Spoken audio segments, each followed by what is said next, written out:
Bar for bar album reviews. Boldy James, the Versace Tape. The Versace Tape is the Griselda debut from Detroit rapper Boldy James. Boldy James has been having an excellent year, which started off with the release of the Alchemist produced tape, The Price of Tea in China, as well as the project that he did with Sterling Toles titled Manger on McNichols. Both projects have been really well received and really helped build up the hype for his Griselda debut. For this tape, he worked with Jay Versace, who used to be known really just for his vines back in the day, but in recent years has become a pretty solid producer. This tape comes in at a total runtime of 22 minutes with 10 tracks, so it's a bit shorter than most. Another thing of note is that the longest song of this tape is just under 4 minutes, with most of the tracks being under 2. The album starts off with the track Pony Down Intro, which, aside from being the intro, has us listening to a news clip in which the reporter says how a man stole a pair of Cartier glasses valued at $2,500 right off of a man's face. This is actually something that happened in Detroit a couple years ago, and I believe the news clip is actually from that day rather than just like a reenactment. You know, it's just a very appropriate introduction to the album. First of all, Cartier glasses are apparently very popular in Detroit, according to photographer Volandis. Second, the news clip mentions police say the thief was bold and nonchalant, which plays directly into Boldy James's name. This then brings us to the first song on the album, Maria. This track paired with the intro really allowed new listeners to really see what Boldy James is about. His verse is basically just telling the listeners how he used to cook coke and supplied either family members or just people he used to call auntie and uncle. I'm leaning a little bit more towards the supplying people he just calls auntie and uncle, just because I feel most of the time you try not to supply your own family because that's kind of like an extension of getting high on your own supply.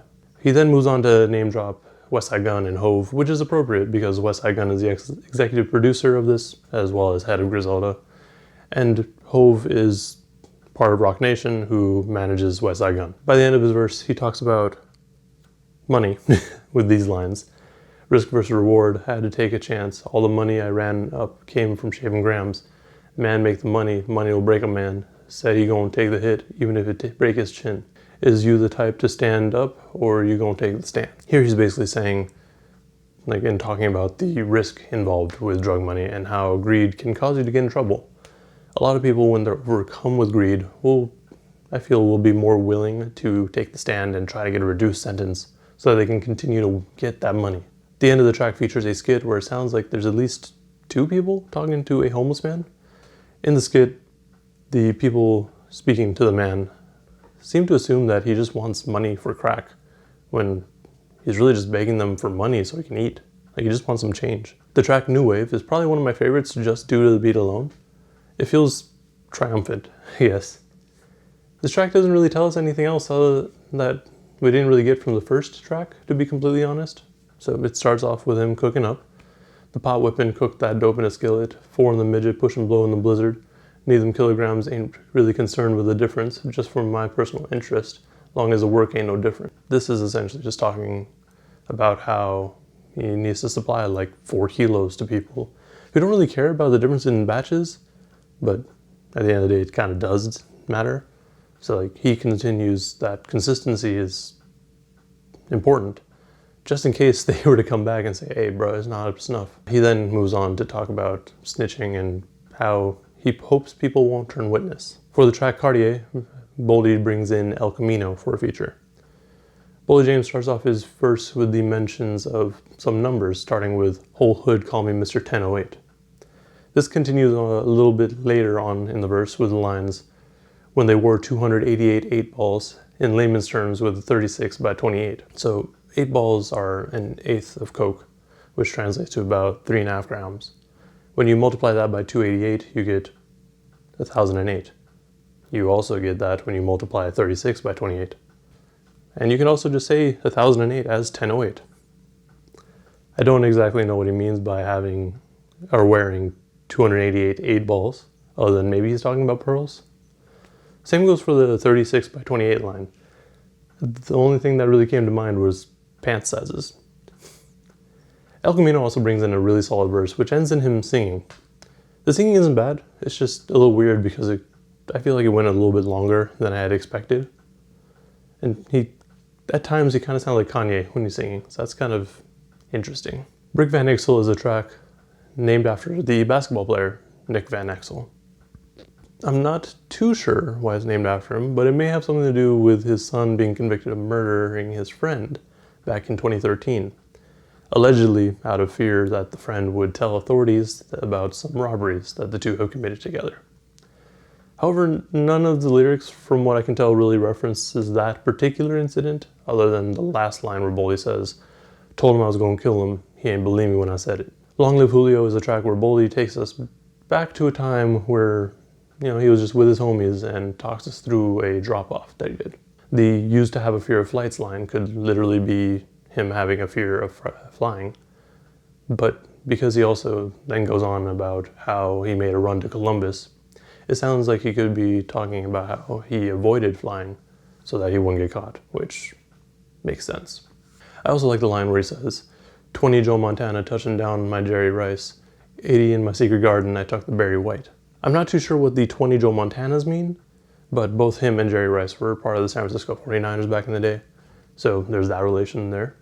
Jerry Rice's number is also 80, which ties into the 80 in my secret garden line. The 80 here is most likely 80 kilos that he just kind of has tucked away.